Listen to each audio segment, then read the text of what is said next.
Hello student, आज हम mole concept का आगे का पार्ट पढ़ेंगे। तो इसमें जैसे हमने कहा कि पहला क्वेश्चन है। पहला 440 ग्राम CO2 में अणुओं की संख्या ज्ञात कीजिए। 440 ग्राम CO2 में अणुओं की संख्या ज्ञात कीजिए। अणुओं की संख्या ज्ञात कीजिए। 440 ग्राम CO2 में अणुओं की संख्या ज्ञात कीजिए। तो देखो बेटा, CO2 पर हमने लगाया मोल कॉन्सेप्ट, तो हमने लिखा 44 ग्राम मतलब 1 मोल मतलब 6.023 इंटू 10⁻23 अणु, और इसका NTP पर आयतन 22.4 लीटर। ये CO2 पर पूरा लग गया। ठीक, अब ये पहला सवाल भी कराऊंगा और तीसरा भी कराऊंगा इसी से बेटा, है देखना, पहला और तीसरा। ठीक, तो पहले मैंने किया पहला सवाल, ये है ना, ये हुआ पहला सवाल। तो देखो बेटा, अब जरा ध्यान से देखना इसको कि देखो 440 ग्राम CO2 में अणुओं की संख्या। तो देखो ये क्या बता रही है कि 44 ग्राम में है 6 × 10⁻23। तो अपन जबकि जमाएंगे, जबकि देखना 44 ग्राम में अणुओं की संख्या इतनी, जबकि 44 ग्राम में अणुओं की संख्या बराबर कितनी है? 6.023 इंटू 10⁻23। इसलिए बेटा कितने में पूछ रहा वो? 440 ग्राम CO2 में अणुओं की संख्या। ये हो गया 440। ठीक, तो ये हुआ, देखना ये जबकि जो जमती है ये संख्या बटे में जाती है, ये संख्या गुणे में आती है। तो ये 6.023 गुणित 10⁻23 गुणित 440 बटे 44। ठीक है, ये कट गया 10 बार, 10 की पावर बढ़ गई, मतलब 6.023 गुणित 10⁻24।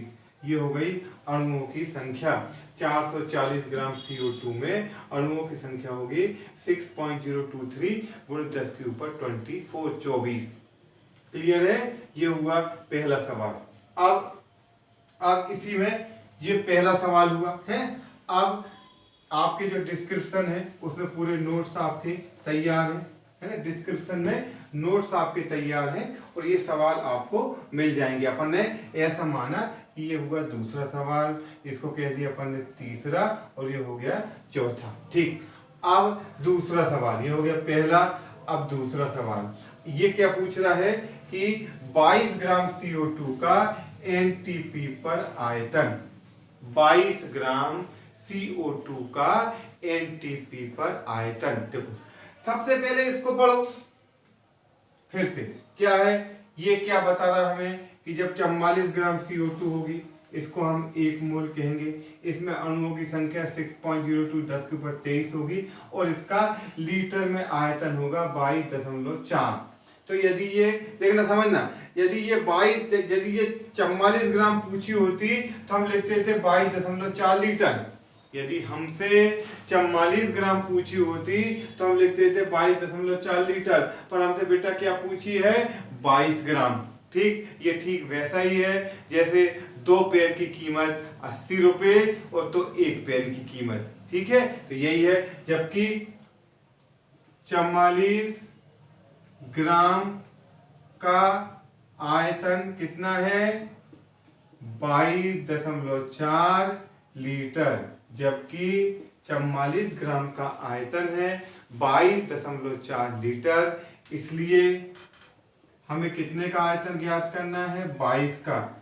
तो देखना बेटा, ये देखो, ये बात ध्यान रखना, 22 ग्राम का आयतन बराबर क्या होता है? 44, ये संख्या जाती है बटे में और ये दोनों आती है गुणे में, मतलब 22.4 गुणित 22 बटे 44। ये कट गया 2 बार, तो ये हो गया 22.4 बटे 2, 11.2, उत्तर आया 11.2 लीटर।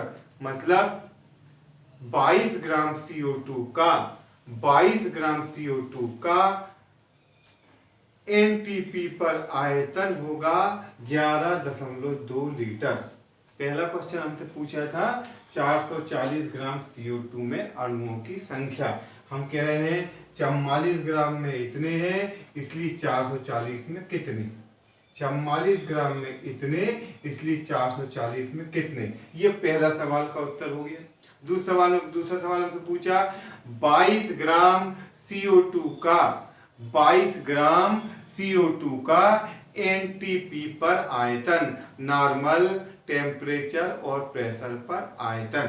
तो हमारा जो मोल कॉन्सेप्ट है वो क्या कहता है कि हम 44 ग्राम यदि CO2 लेंगे तो उसको कहेंगे 1 मोल, उसमें अणुओं की संख्या होगी 6.023 × 10⁻23 और इसका एनटीपी पर आयतन, नॉर्मल टेम्परेचर प्रेशर पर आयतन होगा 22.4 लीटर, 22.4 लीटर। तो हम कहेंगे 44 ग्राम का 22.4, इसलिए 22 ग्राम का इसको काट कर ये उत्तर जाएगा 11.2 लीटर। ठीक, तो बेटा देखो अब समझना बात कि हमें जो है हम जो है मोल कॉन्सेप्ट पढ़ रहे हैं। मोल कॉन्सेप्ट हम किसी भी यौगिक पर लागू कर सकते हैं।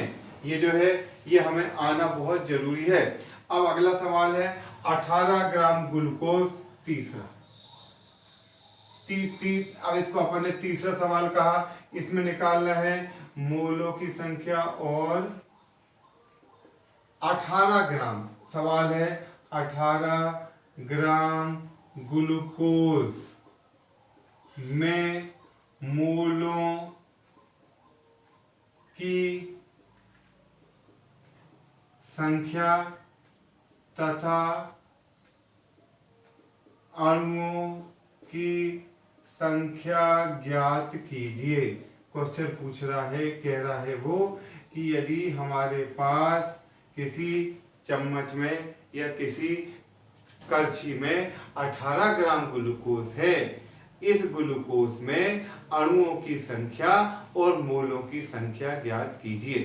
ठीक, तो देखो अब हमें पता है 44 ग्राम मतलब 1 मोल मतलब 6.023 × 10⁻23 अणुओं की संख्या। अब जो पहली चीज है मोलों की संख्या, इसके दो तरीके हो सकते हैं। सीधा हमें पता है कि मोल बराबर ग्राम बटे अणुभार, ग्राम बटे अणुभार। हमें पता है कि किसी भी पदार्थ के मोल बराबर होते हैं ग्राम बटे अणुभार। तो बेटा ग्राम कितना है, ग्राम है 18, अरे सॉरी ये यहाँ पर आएगा क्योंकि हम एक मिनट ग्लूकोज पर लागू कर रहे हैं।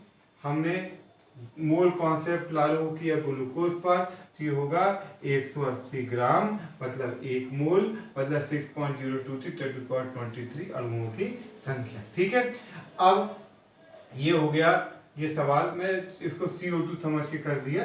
ये सवाल है ग्लूकोज का, तो ग्लूकोज पर हमने मोल कॉन्सेप्ट लागू किया। ठीक, तो 180 क्योंकि इसका अणुभार 180 है, 180 ग्राम ग्लूकोज को हम कहेंगे 1 मोल ग्लूकोज। इसमें अणुओं की संख्या होगी 6.023 × 10⁻23। ठीक, अब चूंकि ये ठोस है तो इसका एनटीपी पर आयतन नहीं होगा। मोल बराबर ग्राम बटे अणुभार, तो ग्राम में दिया है 18 और इसका अणुभार है 180 मतलब हो गया 0.1, मतलब इसमें मोलों की संख्या है 0.1। तो पहला उत्तर हो गया 0.1। अब पूछ रहा वो अणुओं की संख्या तथा अणुओं की संख्या ज्ञात कीजिए। तो हमें पता है कि यदि ये 180 ग्राम होता तो अणुओं की संख्या होती 6.023 × 10⁻23। यदि ग्लूकोज 180 ग्राम होता तो इसमें अणुओं की संख्या होती 6.023 × 10⁻23। तो देखो जबकि 180 ग्राम में अणुओं की संख्या बराबर 180 ग्राम में अणुओं की संख्या बराबर 6.023 इंटू 10⁻23। इसलिए कितने में पूछ रहा है वो? 18 ग्राम में। 18 ग्राम में अणुओं की संख्या, यहाँ लिखा है 18 ग्राम में अणुओं की संख्या बराबर, ये डू का मतलब यही का यही उतरेगा। ये संख्या और इसका गुणा होगा, 180 का भाग होगा, तो 6.023 गुणित 10⁻23 अपॉन 180 इंटू 18। ये इससे 10 बार कैंसिल हो जाएगा, तो हो गया 6.023 इंटू 10⁻23 अपॉन 10। ये 10 ऊपर जाके -10 हो जाएगा, तो जाएगा 6.023 इंटू ये गुणित 10⁻⁻1 मतलब 6.023 इंटू 10⁻22। ये हो गया 18 ग्राम ग्लूकोज में अणुओं की संख्या। 18 ग्राम ग्लूकोज में अणुओं की संख्या। ये क्वेश्चन था 18 ग्राम ग्लूकोज में मोलों की संख्या तथा अणुओं की संख्या ज्ञात कीजिए। 18 ग्राम ग्लूकोज में अणुओं की संख्या तथा मोलों की संख्या ज्ञात कीजिए। तो मोलों की संख्या, तो मोल बराबर होता है ग्राम बटे अणुभार, तो ग्राम है 18, उसका अणुभार है 180, तो आंसर हो गया 0.1। अणुओं की संख्या तो हमें पता है, देखो ये हमारा बेसिक है जो बनता है, इससे ही अब हम अंदाजा लगाते हैं। हमें पता है कि यदि ग्लूकोज 180 ग्राम होता तो इसमें अणुओं की संख्या होती 6.023 इंटू 10⁻23, पर चूंकि ग्लूकोज 180 ग्राम नहीं है बल्कि ये तो केवल 18 ग्राम है, तो हमें जबकि जमाना पड़ेगा कि 180 ग्राम में अणुओं की संख्या 6.023 इंटू 10⁻23, इसलिए 18। ठीक, ये हो गया तुम्हारा तीसरा सवाल। अब इसके बाद चौथा सवाल। जो चौथा सवाल ये है, 180 ग्राम जल में मोलों की संख्या और अणुओं की संख्या ज्ञात कीजिए। सवाल है 180 ग्राम जल में 180 ग्राम जल में 180 ग्राम जल में मोलों की संख्या तथा अणुओं की संख्या ज्ञात कीजिए। 180 ग्राम जल में अणुओं की संख्या, मोलों की संख्या तथा अणुओं की संख्या ज्ञात कीजिए। अब देखो हमें जल पर हमने मूल कॉन्सेप्ट लगाया। कैसे लगाएंगे? जल का अणुभार होता है 18, तो यहाँ लिखा 18 ग्राम बराबर 1 मोल बराबर 6.023 इंटू 10⁻23 अणुओं की, और ये हो गया संख्या, ये हो गया अणुओं की संख्या। अब 18 ग्राम बराबर 1 मोल बराबर 6.023 इंटू 10⁻23, ये हो गई अणुओं की संख्या। अब वो पहले पूछ रहा है मोल, तो मोल बराबर ग्राम बटे अणु भार। ग्राम कितने हैं? 180। जल का अणुभार कितना है? 18। उत्तर हो गया 10, तो मोलों की संख्या हो गई 10। पहला आंसर हुआ 10। इसका जो पहला उत्तर है वो हो गया 10।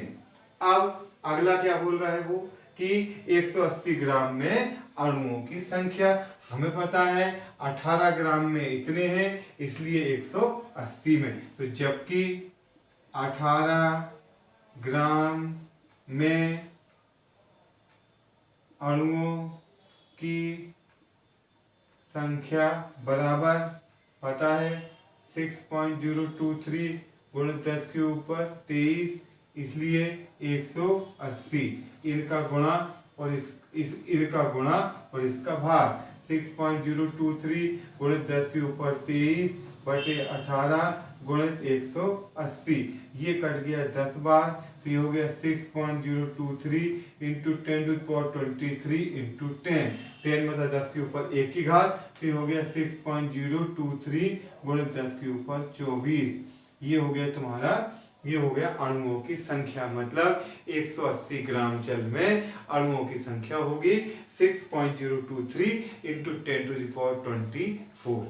ठीक, अब 5वां सवाल, कार्बन के एक परमाणु का ग्राम में द्रव्यमान ज्ञात कीजिए। कार्बन के एक परमाणु का, हमने कहा कार्बन के एक परमाणु, हाँ, कार्बन के एक परमाणु का ग्राम में द्रव्यमान ज्ञात कीजिए। हमें कार्बन के एक परमाणु का ग्राम में द्रव्यमान ज्ञात करना है। अब कार्बन पर हमने मूल कॉन्सेप्ट लगाया, तो ये हुआ 12 को बोलेंगे हम एक, इसमें ग्राम मोल ना कहकर कहेंगे ग्राम परमाणु, इसमें मोल नहीं कह के एक अलग शब्द बोलते हैं ग्राम परमाणु, क्योंकि ये अणु नहीं होता बल्कि परमाणु होता है। और बराबर ये 12 ग्राम में होंगे 6.023 इंटू 10⁻23। ये अब अणुओं की संख्या नहीं होगी बल्कि होगी परमाणुओं की संख्या, क्योंकि कार्बन का अणु नहीं होता है बल्कि कार्बन का होता है परमाणु।